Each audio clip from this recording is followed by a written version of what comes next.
votre vie secrète à vendre, la vérité que personne ne vous dit sur vos données. Bonjour esprit curieux, bienvenue à nouveau. Aujourd'hui, nous allons faire quelque chose de différent. Nous allons parler de la vie privée numérique, mais oubliez tout ce que vous croyez savoir. Ce ne sera pas une vidéo ennuyeuse sur les cookies. Ce sera un voyage, une plongée à travers 5 niveaux de connaissances, chacun plus profond et plus révélateur que le précédent. Je vous promets qu'à la fin, la façon dont vous voyez votre téléphone, vos réseaux sociaux et même vous-même changera pour toujours. Prêt pour l'immersion? Commençons par le niveau 1, la surface, ce que nous connaissons tous. Vous avez sûrement entendu parler des cookies. Pensez-y comme à de petits post-it que les pages web collent sur votre navigateur. Si vous visitez un magasin de basket, ils vous collent un post-it disant « Il/elle aime les baskets ». Ainsi, plus tard, ils peuvent vous montrer des publicités pour des baskets sur d'autres sites.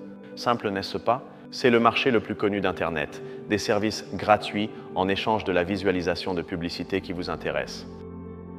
Et cela nous amène à ce moment presque magique et un peu effrayant. Avez-vous déjà parlé avec un ami de, je ne sais pas, faire du camping et soudain, votre fil d'actualité est inondé de publicités pour des tentes et des chaussures de randonnée? Non, votre téléphone ne vous espionne pas par le microphone, la plupart du temps. C'est que votre comportement en ligne a déjà laissé tant d'indices, recherches, vidéos vues, amis qui suivent des pages de randonnée, que les algorithmes savaient déjà que vous alliez penser au camping avant même que vous ne le disiez à voix haute. Ils ont créé un profil de vous si précis qu'ils peuvent prédire vos désirs. Mais d'où est venue cette idée que tout sur Internet devait être gratuit? C'est une petite histoire fascinante. Au début du web, les entreprises ne savaient pas comment gagner de l'argent. Elles ont essayé de faire payer des abonnements, mais personne ne payait. Puis, quelqu'un a eu une idée géniale et à la fois terrible. Et si le service était gratuit et que nous gagnions de l'argent en vendant l'attention de nos utilisateurs aux annonceurs? Ce fut un succès. Et ainsi est née l'économie invisible qui domine aujourd'hui le monde numérique, sous la simple prémisse que si vous ne payez pas pour le produit, vous êtes le produit. Et le dernier pilier de cette surface est ce petit bouton sur lequel nous avons tous cliqué des milliers de fois, accepter tous les cookies. Nous le faisons sans réfléchir pour que la bannière agaçante disparaisse et que nous puissions voir le contenu. C'est un acte réflexe. Mais arrêtez-vous une seconde et réfléchissez. Pourquoi avons-nous tellement normalisé le fait de céder quelque chose d'aussi personnel, nos traces, nos intérêts, en un seul clic, sans même lire ce que nous acceptons? D'accord, ce que nous venons de voir, cookies, publicité prédictive, le modèle gratuit et le bouton « Accepter » n'est que la pointe de l'iceberg. C'est ce que tout le monde sait ou devine. C'est la version pour débutants de l'histoire, c'est la surface de l'océan. Mais si c'est ce que nous voyons en surface, quel moteur secret le meuvent en dessous? Qu'y a-t-il dans l'obscurité de cet océan? Il est temps de plonger. Bienvenue au niveau 2. Niveau 2, les mécanismes cachés. Rappelez-vous quand nous avons dit qu'ils vous connaissent si bien qu'ils prédisent vos désirs. La première révélation est qu'ils ne collectent pas seulement vos données, mais qu'avec elles, ils construisent un vous numérique. Un avatar, un double numérique. Ce n'est pas une liste de vos goûts, c'est un modèle de votre personnalité, de vos insécurités, de vos impulsions. Ils savent si vous êtes introverti, si vous êtes sujet aux achats impulsifs, si vous traversez une rupture. Et ils ne vendent pas de publicité à votre moi réel, mais à votre avatar numérique vulnérable. Et tout ce système est régi par une règle invisible, le test AB constant. Qu'est-ce que c'est? Imaginez que vous voulez inviter quelqu'un à sortir. Vous pourriez essayer 2 phrases, l'une plus directe et l'autre plus amusante. Le test AB, c'est faire cela, mais à une échelle massive et avec tout. Les plateformes vous montrent un titre et à une autre personne une version légèrement différente. Elles mesurent laquelle génère le plus de clics, le plus de j'aime, le plus de temps passé sur la page. Elles optimisent constamment tout, non pas pour que ce soit mieux pour vous, mais pour que ce soit plus addictif pour vous. Vous faites partie d'une gigantesque expérience psychologique qui ne se termine jamais. Cela est directement lié à un défaut de fabrication de notre cerveau, le biais de confirmation. C'est très simple, notre cerveau aime qu'on lui dise qu'il a raison. Nous nous sentons bien quand nous voyons des informations qui confirment ce que nous croyons déjà. Les réseaux sociaux le savent. Leur algorithme n'est pas conçu pour vous montrer la vérité. Il est conçu pour vous montrer des choses qui vous feront sentir que vous avez raison. C'est pourquoi il crée des bulles d'information, car vous maintenir à l'aise et acquiescent est le moyen le plus simple de vous faire rester. Et bien que cela semble super moderne, ce mécanisme a une origine très ancienne. Pensez à nos ancêtres dans une tribu. Les commérages, savoir qui a fait quoi, qui est ami avec qui est digne de confiance, était un outil de survie crucial. Les réseaux sociaux sont, en essence, l'évolution numérique de cet instinct de commérage tribal. Nous avons remplacé le feu de camp du village par un flux infini, mais le besoin de savoir et d'être vu est le même. Sauf que maintenant, notre tribu compte des milliards de personnes. Et voici quelque chose d'important. Même si cela semble sinistre, une grande partie de ce système n'a pas été conçue pour être malveillante. En réalité, elle répond à un besoin humain fondamental, l'appartenance. Chaque j'aime, chaque commentaire, chaque partage est une petite dose de validation sociale. C'est la version numérique d'une tape dans le dos de votre tribu. Nous nous sentons appartenir, être vus, être importants. Et les plateformes sont devenues expertes dans la distribution de ces petites doses de bonheur pour nous maintenir accrochés. Le dernier engrenage de ce niveau change la donne. Quand nous pensons à qui détient nos données, nous pensons à Google, à Instagram. Mais la réalité est qu'il existe un écosystème caché de data brokers ou courtiers en données. Ce sont des entreprises dont vous n'avez jamais entendu parler, dont le seul métier est d'acheter les données que vous laissez sur une application, de les combiner avec celles que vous laissez sur une autre, d'y ajouter votre historique d'achat par carte de crédit et de vendre ce profil ultra détaillé au plus offrant. L'idée que vous ne donnez vos données qu'à l'entreprise que vous utilisez est une illusion. En fermant ce deuxième niveau, les choses changent. Nous ne sommes plus seulement des victimes passives des publicités.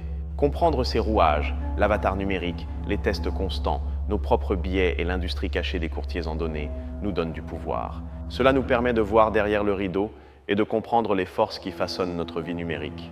Ce n'est plus de la magie, c'est de l'ingénierie. Mais si vous pensiez qu'en comprenant les mécanismes, tout était clair, préparez-vous, car c'est là que l'histoire devient un véritable chaos, un champ de bataille d'idées. Bienvenue au niveau 3. Niveau 3, le chaos de la réalité. La première grande controverse est le choc des titans, vie privée contre sécurité. D'un côté, il y a ceux qui disent « Nous avons besoin que les agences de sécurité puissent surveiller les communications pour prévenir les attaques terroristes ou les crimes graves. La sécurité de tous est plus importante que la vie privée absolue d'un individu. » D'un autre côté, il y a ceux qui répondent « Un pouvoir de surveillance illimité est une recette pour la tyrannie. Donner au gouvernement l'accès à tout est un danger bien plus grand que celui qu'il tente de prévenir. Il n'y a pas de réponse facile ici. » Maintenant, laissez-moi vous confier un secret sur un mythe que vous avez sûrement entendu ou même prononcé. Ça ne me dérange pas d'être surveillé si je n'ai rien à cacher. C'est une phrase très populaire, mais c'est un piège mental. La raison pour laquelle nous aimons y croire est qu'elle nous soulage de l'anxiété de nous sentir observés.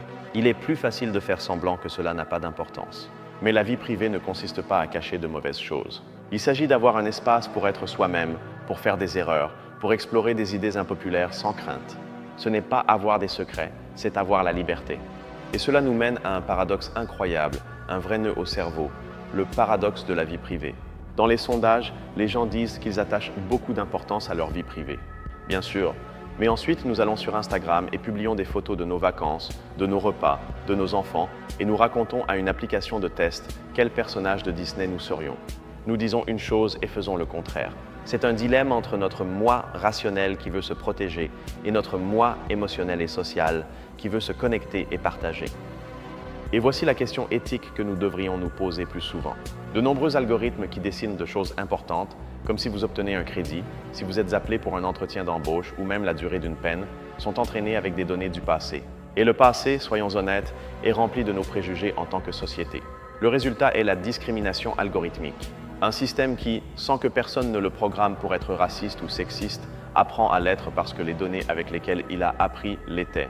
Est-il juste d'utiliser des systèmes qui, par leur propre nature, perpétuent les injustices du passé? De plus, cette conversation n'a pas toujours été la même. Auparavant, le débat sur la vie privée portait sur le spam dans les emails ou les publicités gênantes. Mais tout a changé avec des scandales comme celui de Cambridge Analytica, où il a été révélé que les profils psychologiques extraits de Facebook étaient utilisés pour tenter d'influencer les élections. Soudain, la discussion est passée de « on me vend des baskets » à « on essaie de manipuler la démocratie ». Le niveau de la menace a considérablement augmenté. Et tout cela crée un problème existentiel pour la condition humaine, la perte de l'oubli. Auparavant, vos erreurs de jeunesse, vos bêtises d'adolescent s'estompaient avec le temps. Vous pouviez déménager dans une autre ville et recommencer à zéro. Aujourd'hui, tout est enregistré. Un tweet malheureux d'il y a 10 ans peut vous coûter le travail de vos rêves. Nous créons une société sans droit à l'oubli, sans espace pour la croissance et le pardon, où notre passé est un fardeau permanent. Ainsi comme vous le voyez, le niveau 3 est un fouillis. C'est un champ de bataille d'idées sans réponse claire. La réalité de la vie privée numérique n'est pas noire ou blanche. C'est un enchevêtrement de débats éthiques, de paradoxes psychologiques et de questions difficiles qui nous défient tous. Très bien. vous avez survécu au chaos. Vous avez vu la surface, vous avez compris les mécanismes et vous avez navigué à travers les débats. Il est maintenant temps de voir les détails qui séparent les curieux des véritables connaisseurs. Bienvenue au niveau 4. Niveau 4. Connaissance d'experts. Ici, nous entrons en territoire de spécialistes. Oubliez les données démographiques, âge, sexe, lieu. Parlons de psychographie, c'est le saint graal de la publicité. Il ne s'agit pas de savoir ce que vous achetez, mais pourquoi vous l'achetez. Ils analysent votre langage, vos j'aime, vos interactions pour déterminer votre personnalité selon des modèles psychologiques comme les Big Five. Êtes-vous ouvert aux nouvelles expériences? Consciencieux? Extraverti? Aimable? Névrosé? Connaître votre profil psychographique permet de créer des messages qui interpellent directement vos peurs, vos désirs et vos motivations les plus profondes. Maintenant, un concept technique qui ressemble à un film de science-fiction, mais qui est réel, la confidentialité différentielle. Je vous l'explique avec une brillante analogie. Imaginez que vous voulez savoir si la plupart de vos amis ont déjà copié à un examen, mais personne ne veut l'admettre. Vous leur dites « lancez une pièce ». Si c'est pile, répondez la vérité. Si c'est face, relancez la pièce et répondez « oui » si c'est pile et non si c'est face. Au final, vous aurez un tas de réponses, mais vous ne pourrez jamais savoir si un « oui » d'une personne est réel ou le fruit du hasard. Cependant, avec des mathématiques, vous pouvez éliminer le bruit du hasard et obtenir une estimation incroyablement précise du nombre de personnes qui ont copié dans le groupe. C'est ça la confidentialité différentielle, une méthode pour apprendre d'un groupe sans compromettre la vie privée d'aucun individu. Et dans ce monde d'algorithmes anonymes, il y a une héroïne intellectuelle que nous devons connaître, Shoshana Zuboff.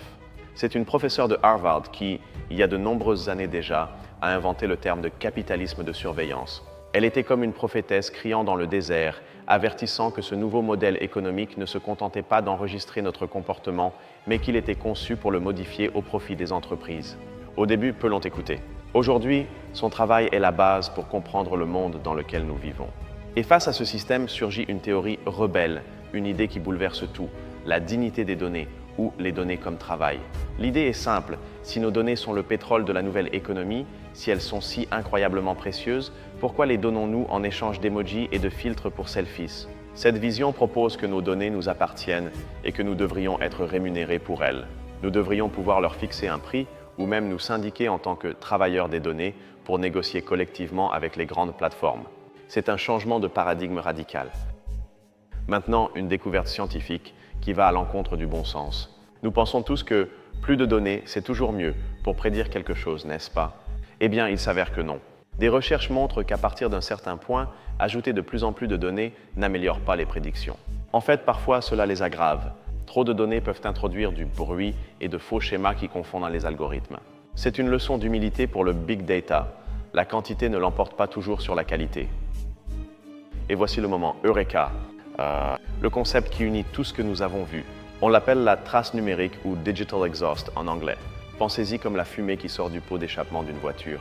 Chaque fois que vous naviguez sur Internet, vous laissez une trace de fumée invisible. Chaque clic, chaque seconde que vous passez à regarder une photo, chaque mot que vous écrivez est effacé, chaque mouvement de la souris, tout est trace numérique. Cette fumée, que nous considérons comme un déchet sans valeur, est la matière première, le pétrole brut qui alimente toute l'économie que nous avons décrite, des cookies de surface à la psychographie experte.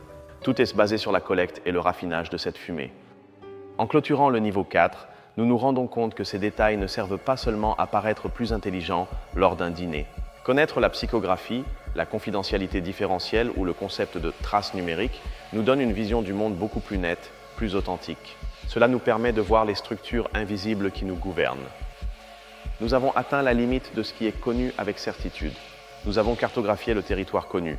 Osez-vous regarder au-delà, vers la dernière frontière, vers le royaume de la spéculation et des questions sans réponse? Bienvenue au niveau 5. Niveau 5, la dernière frontière. Regardons vers l'avenir. Comment cela sera-t-il dans 100 ans?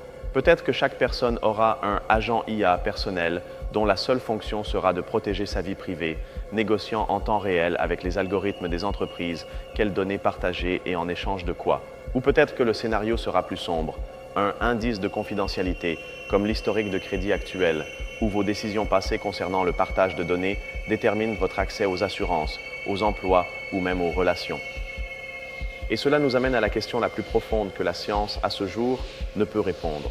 Si vous prenez toutes les données d'une personne, ses courriels, ses journaux intimes, ses conversations, ses schémas de pensée, et que vous créez une IA qui est une réplique parfaite de sa personnalité, où finit la simulation et où commence la conscience?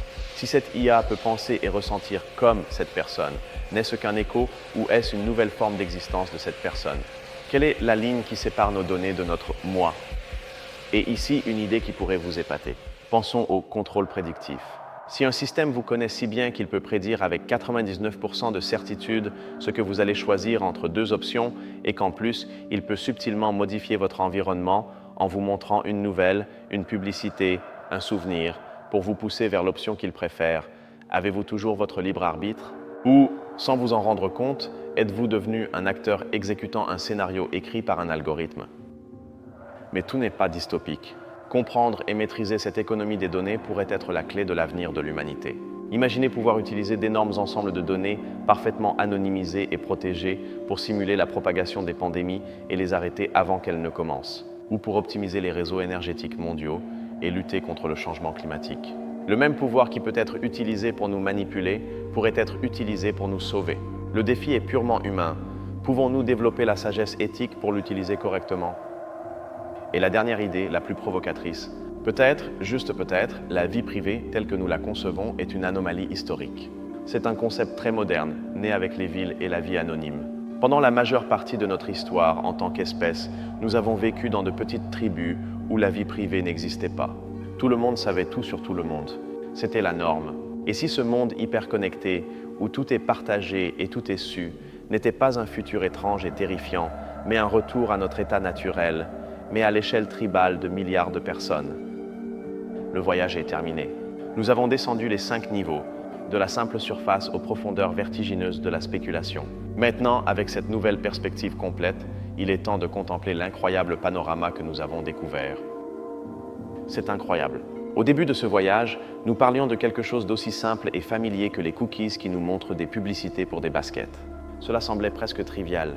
Et regardez où nous avons abouti, à remettre en question la nature même du libre arbitre dans un monde d'algorithmes prédictifs et à nous demander si nous ne sommes pas en train de revenir à un état tribal sans vie privée à l'échelle planétaire. Vous êtes passé de la pointe de l'iceberg à la contemplation de l'immensité de l'océan en dessous et des courants abyssaux qui le meuvent. Votre vision a complètement changé. Et maintenant, je vous pose la question directement. De tout ce voyage, de toutes ces idées, laquelle vous a le plus frappé ou vous a laissé pensif? Je veux le savoir. Laissez votre réflexion dans les commentaires, car ce dialogue est le plus précieux.